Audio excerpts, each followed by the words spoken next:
기억에 남는 메시지가 좀 있으신가요? 정당의 메시지였는데 지난 총선 과정에서 조국 혁신당이 내건 3당 길다라는 메시지가 좀 기억에 남습니다. 네. 교과서에서도 봤던 것 같은데요. 못 살겠다 갈아보자? 이게 네. 좀 기억에 남습니다. 아마 선거에서 가장 유명한 슬로건일 텐데 사람들의 기억에 가장 각인이 잘 되게 하는 방식이 중요합니다. 과거에 준비된 후보, 그 김대중 대통령이 썼던 그 슬로건, 그리고 노태우 대통령이 썼던 보통 사람. 명확한 슬로건이었는데요. 최근에는 그 아주 기억에 남는 그 슬로건 중에 하나가 장동혁 대표가 했던 우리가 황교안입니다. 이게 아마 그 여러 가지 그건 충격적이었습니다. 의미이긴 하겠지만 네.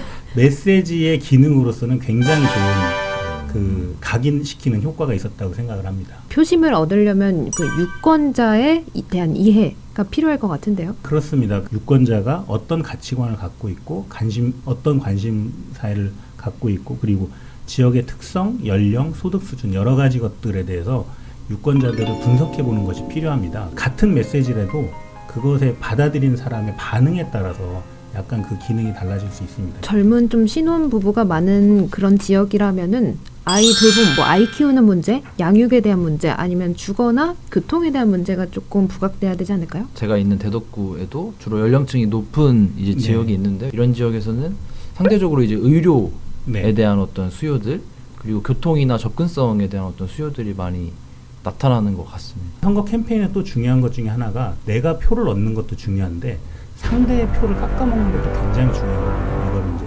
일종의 간표 캠페인이라고 하는데 그 대표적인 얘기가 이제 네거티브를 얘기하는 거기도 합니다. 대부분의 후보들은 본인이 당선되려고 출마를 하는 거지만 어떤 후보들은 특정한 이슈를 알리려고 나오는 후보들도 있고 또 어떤 후보를 떨어뜨리기 위해서 나오는 후보들도 있습니다. 2012년도에 그 대선 TV 토론 과정에서 당시 통합진보당의 이정희 후보가 박근혜 떨어뜨리려고 나왔다라고 해서 네. 그게 빵 터졌잖아요. 또 네. 빵 터지고 이슈도 많이 되고요. 대단히 궁금하신 것 같아서 이것만 기억하시면 됩니다.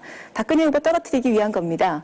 저는 박근혜 후보를 반드시 떨어뜨릴 겁니다. 강렬한 메시지였죠. 그러니까 본인들이 왜 출마하는지에 대해서 명확하게 그 설명을 한 건데 그게 대표적인 간표 캠페인이라고 볼 수도 있겠습니다. 저는 이게 간표 전략인지 모르겠는데 가장 최근에 대선이 있었잖아요. 21대 대선. 네네. 그때 이제 저희 민주당은 이 프레임을 상대 당에 대해서 불법 계엄, 내란 종식 이런 프레임으로 지속적으로 이제 선거 전략을 짰었어요. 특정한 이슈를 가지고 상대의 표를 깎아먹는 그런 전략이니까 그것도 일종의 그 간표 캠페인이라고 볼 수 있겠죠. 이런 네거티브는 조금 지양돼야 되는 거 아닌가요? 정치적인 행위로서? 네거티브가 반드시 나쁜 것만은 아닙니다. 후보자에 대한 인신공격이나 허위사실 이런 것들은 그 선거법에서도 강력하게 규제를 하고 있는데 상대방의 잘못된 정책, 어떤 생각 이런 것들을 유권자들에게 그 알려서 그 후보를 좀 찍지 않게 하려고 하는 그런 전략은 선거에서 굉장히 중요한 전략일 수도 있고요. 비방이라든지 허위사실만 아니라면 네거티브도 중요한 선거 전략 중에 하나라고 볼 수 있습니다. 이런 전략들을 실제로 실행을 하려면 현실적인 기반들이 좀 필요할 것 같은데요. 네, 맞습니다. 그 선거에서 그 필요한 자원들이 굉장히 많은데 이걸 어떻게 대체하느냐도 굉장히 중요하고, 그리고 그 한정된 자원을 잘 쓰는 것이 선거에서 굉장히 중요한 전략이거든요.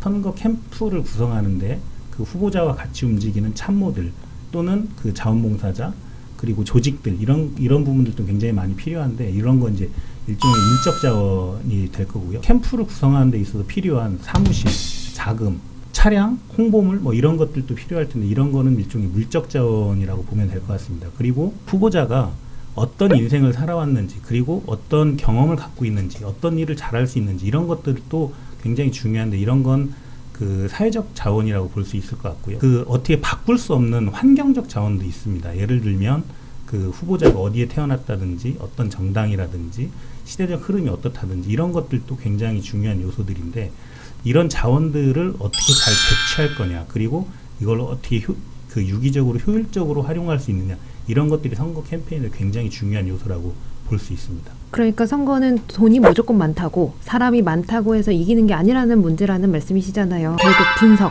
리서치에서 시작한다고 보면 될까요? 그렇죠. 그 선거에서 가장 핵심이 되는 게 그 전략 기획 이런 단위인데 여기서 가장 먼저 하는 것이 후보자에 대한 분석. 후보자가 어떤 경력을 갖고 있는지, 어떤 일을 잘할 수 있는지. 조직력은 있는데 뭐 좋은 그 아이디어나 이런 부분들이 좀 부족하다든지 아니면 인지도는 있는데 이 사람이 실제 실행력이 있는지. 최근에 각 정당들이 그 공천하는 과정에서 여론조사를 굉장히 많이 활용하고 있는데 그 여론조사에서 가장 중요한 것이 후보자의 경력입니다. 이런 부분들도 잘 그 후보자를 분석하면서 어떤 경력으로 하는 것이 유리한 건지 이런 것들도 굉장히 중요한 부분이라고 할 수 있습니다. 또 한 가지는 선거 환경에 대한 분석인데 그 선거구에 어떤 사람들이 살고 있는지 어떤 연령대의 사람들이 많은지 또는 어떤 지역에 이슈가 있는지 이런 것들도 굉장히 중요합니다. 후보자를 분석하는 게 내부 분석이고 네네. 지역의 상황과 환경을 분석하는 걸 외부 분석이라고 보면 될까요? 그렇죠. 그거 외에도 사실은 또 그 지역에서 그동안 어떤 투표를 해왔는지를 분석하는 것도 굉장히 중요합니다. 그 지역에서 지난 10년간 어떤 후보에게 어떤 정당에게 표를 줬는지 득표수, 득표율, 투표율 이런 것들을 분석하는 것이 굉장히 중요합니다. 같은 선거구 안에서도 그 지지 성향이 강한 지역이 있고 표심이 자주 바뀌는 지역이 있는데 이런 것들이 또 계속 바뀌는 흐름도 있기 때문에 자원을 효율적으로 쓰려면 과거의 투표 흐름을 분석하는 것이 매우 중요하다고 볼 수 있습니다. 네, 이렇게 해서 마이리틀 당선증 두 번째 시간은 출마자들이 갖춰야 될 선거와 선거 캠페인에 대해 얘기 나눠봤는데요. 끝으로 우리 이제 송천동에서 출마를 계획하고 계신 우리 권인호 대변인님께 해주시고 싶은 말씀 있으세요? 잘 안 알려진 인물이다 보니까 인지도를 올리는 것도 굉장히 중요한데 그런 권 대변인 아까 말씀 들어보니까 좋은 경력들을 갖고 계시니까 그런 거를 메시지에 담아서 잘 알려내는 게 중요하고요. 그 수단으로서 뭐 현수막이라든지 아니면 그 SNS라든지 문자 메시지 이런 것들을 잘 활용하시면 좋겠다는 생각이 듭니다. 들어보니까 어떤 생각 좀 드셨어요? 선거라고 하는 키워드로 깔끔하게 이렇게 세 개 분석해야 될 요소들, 후보자, 그리고 선거 환경, 그리고 투표 경향으로 설명해 주신 게 제 귀에 쏙 들어왔고요. 좀 더 디테일하게 이 지역구 분석을 해야겠다는 생각이 들었습니다. 집에 가서 더 복습하고 열심히 챙겨서 배워야 될 것 같습니다. 오늘도 좋은 말씀 들려주신 우리 시사정책연구소 공감의 안필용 소장님께도 감사 인사드립니다. 네, 고맙습니다. 저희 방송 마이 리틀 당선증은 매주 수요일에 유튜브 아힘TV 채널과 시사정책연구소 공감 채널을 통해서 공개됩니다. 오늘은 선거 캠페인 리서치와 메시지를 주제로 간단하게 어떤 내용인지 또 정의는 어떤지 살펴봤는데요. 다음 시간에는 조금 더 현실적인 예시와 함께 구체화하는 방법으로 다시 찾아뵙도록 하겠습니다. 시청해주셔서 감사합니다.